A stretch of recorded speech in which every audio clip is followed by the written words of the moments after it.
Okay, today is August the 13th, Sunday evening, just after the weekly open. Let's cook up the market outlook and plans for the week ahead. So hopefully everybody had a good weekend. I spent most of my time away from the screens. If you look at the Bitcoin range, it was super low volume, so trading that was, basically suicide for anybody. I did actually follow some of my plans from later last week and take some altcoin positions, which I'll cover later. But yeah, I mean, every time I come back to my screens on Sunday and do my review on Bitcoin, it kind of just further validates my thesis that trading Bitcoin on the weekends is completely useless. So you guys just really should try to make a habit of unless you have high volatility shitcoins to trade, you probably want to be AFKing and focused on just relaxing and recuperating before the real trading begins as you get into the following week. So let's go ahead and get into the news events. So first off, we do have a couple of things. I'm not really going to highlight any of them because most of them don't matter. Really, the only thing that's going to matter this week is going to be on Wednesday. We have the FOMC. So this is going to be definitely our main event for the week. Hopefully it will produce some decent enough vol that we can trade. More recently, CPI and FOMCs have been giving us a little bit more juice. So I'm definitely planning on being super active on Wednesday. Other than that, I'm mostly planning on just fading everything. So let's go ahead and get into the boomers real quick. Do a super light rundown. So boomers have been super strong ever since they were able to break out of their year-long comps. It does look like the trends are weakening. We've seen definitely some signs of trend exhaustion, and they had bearish quarterlies developing. So I wouldn't get ahead of myself and be trying to be a macro bear and trying to be shorting these things or anything. But I am keeping an eye on this because if these things do break their immediate trend structure and start to kind of trend back towards their macro comps, then that's obviously going to obliterate crypto. So just keeping a little bit of an eye on these guys. This year I've gotten pretty lazy with paying attention to the Nas and the S&P just because the correlations have gotten so weak that it really hasn't been that important compared to last year. But it's not going to matter if the correlations are tight. If these things start to actually trend back down, crypto is almost for sure going to get dragged down with it. So yeah, that's pretty much it. Just keeping a close eye on these things.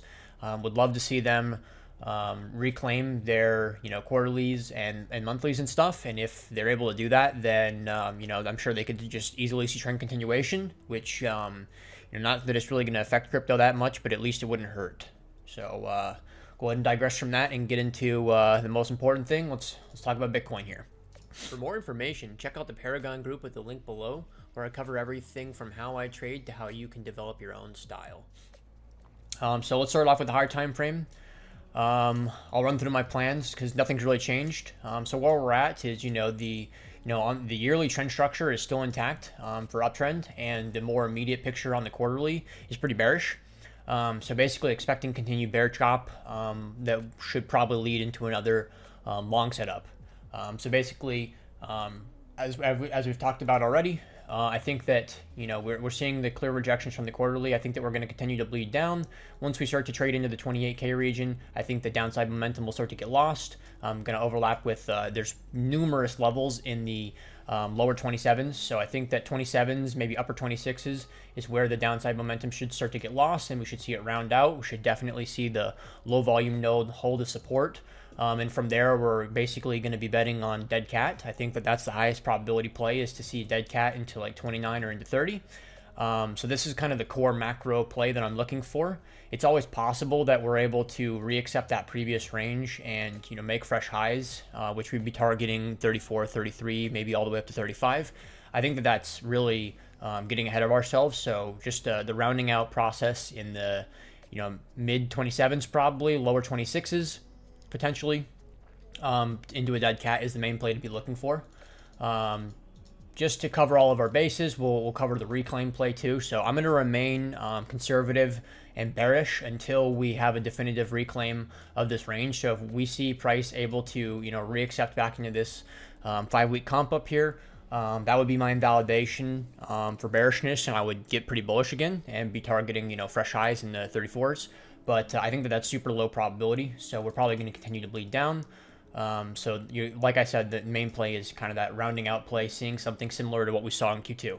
The third scenario to run through, which is the super bearish scenario, is basically going to be reacceptance below the low volume node.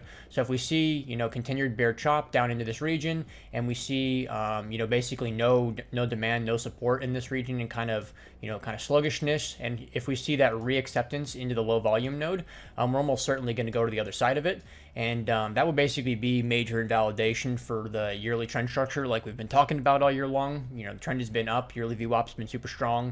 Able to successfully reclaim last year's VWAP and use it as support. So losing the 25K region would be invalidation for that, and we would from there be targeting down into like the 19s or 26s, or excuse me, 20s or 19s. So we don't want to get ahead of ourselves and really worry about it. We want to play it level to level. So we want to definitely wait and see the low volume get accepted before we're really targeting these kind of lower levels. So that's pretty much it for high time frame. Nothing's really changed. The crab continuation is almost for sure the most likely.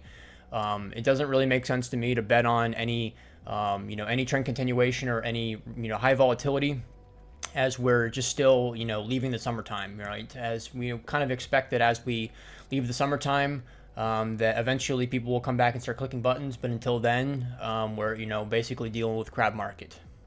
So that's pretty much it for that. Let's go ahead and get into shitcoins, I guess.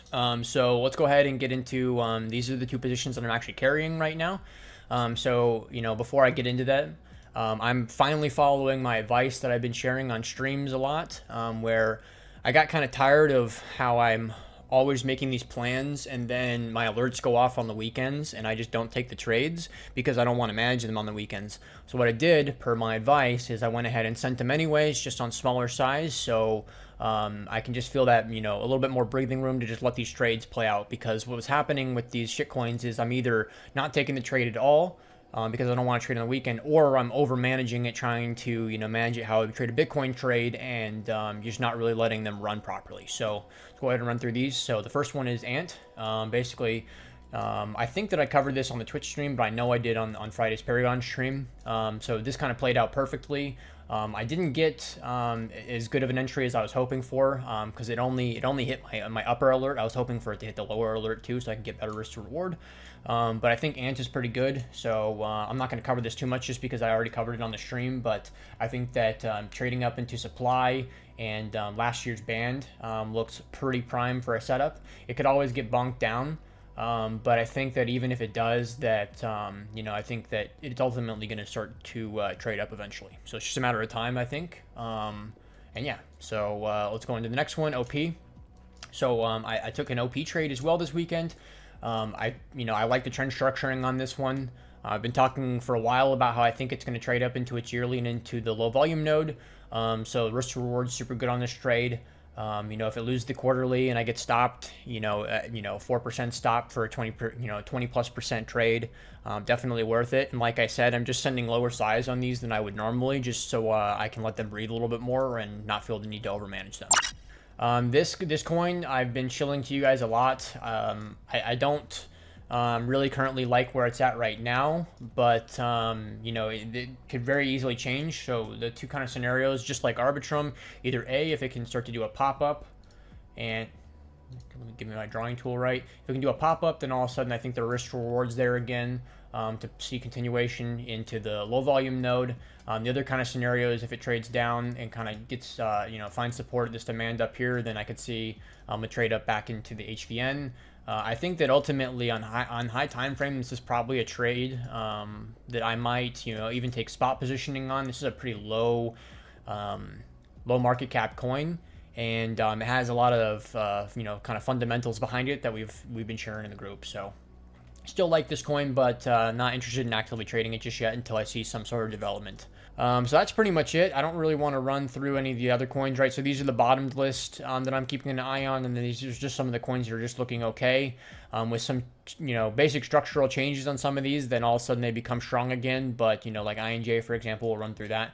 I don't like INJ where it's at currently, sitting below its HVN. But all it would need to do is, reclaim the HVN, and then all of a sudden I'm hunting longs on it again. So a lot of coins are, this has been the moral of the story with shitcoins for the most part. There's a few outliers like, Ant and Tomo are probably the strongest for sure. And I do like OP, basically just, I'm just following following the trend and the risk to rewards that are on it. But most coins are kind of no touchstones for me, where I'd like to see them make a change and then all of a sudden they're in play. But yeah, so TLDR, guys, my main focus will obviously be Bitcoin. We have the FOMC on Wednesday. I'm going to be managing these shitcoin trades, and hopefully, you know, maybe I can take a Toma trade here or there. We'll have to wait and see how things shake up for the week. So that's pretty much it. Hopefully we get some nice juice off the FOMC. We have the Bitcoin plans in play, and we have some altcoin plans. So hopefully we get some good opportunities this week. Cheers, everybody, and good luck.